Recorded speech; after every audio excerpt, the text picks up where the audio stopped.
Just a few months ago, I cycled in Perth, in Australia. It was a great experience to cycle on the vast network of red cycle tracks. That almost made me feel at home. There are parts that even the Dutch can learn from. We should do side striping like that. Much better in the dark.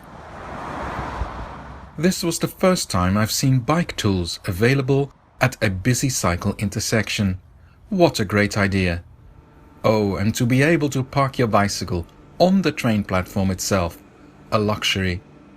Okay, not all parking is like that, but a box can be very good and necessary.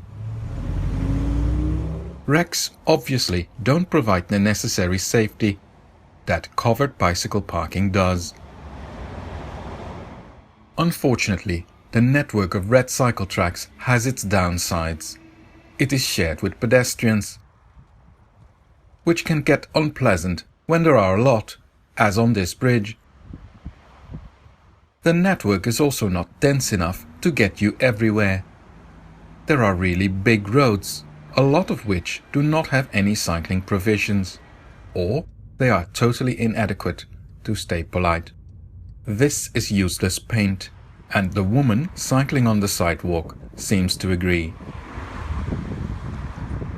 There is some really bad infrastructure, and there is infrastructure that is barely useful or safe enough.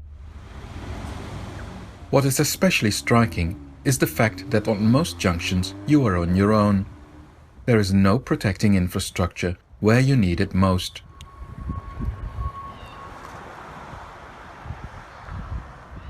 Even on a road that is being reconstructed, the brand new cycle tracks stop at the junctions.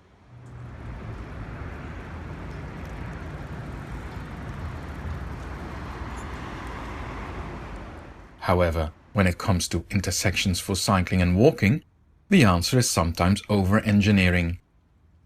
That word also came to mind when I was shown some examples of the latest new infrastructure in Perth.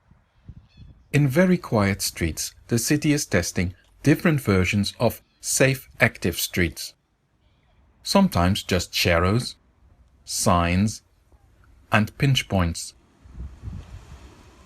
Sometimes the street is in red asphalt from beginning to end, has well-designed parking spaces, but also pinch points that made me frown. The designs were a hybrid of Dutch cycle streets with the signage that most of Europe uses for home zones. At least something was done to the intersections here and there, and I was told some residents are really pleased with these streets.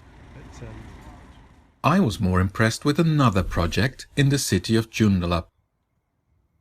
Here an existing path from the 1980s was upgraded.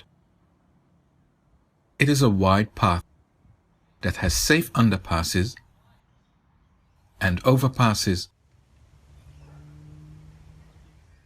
a separate part for walking, and it connects a great number of cul-de-sacs. That makes this infrastructure meaningful and safe enough for children to use on their own. The new smooth asphalt makes it very attractive. If only this was the norm and not the exception. It is good Perth is making these improvements, and I hope the city stays focused on improving the right things, so children can keep enjoying cycling too.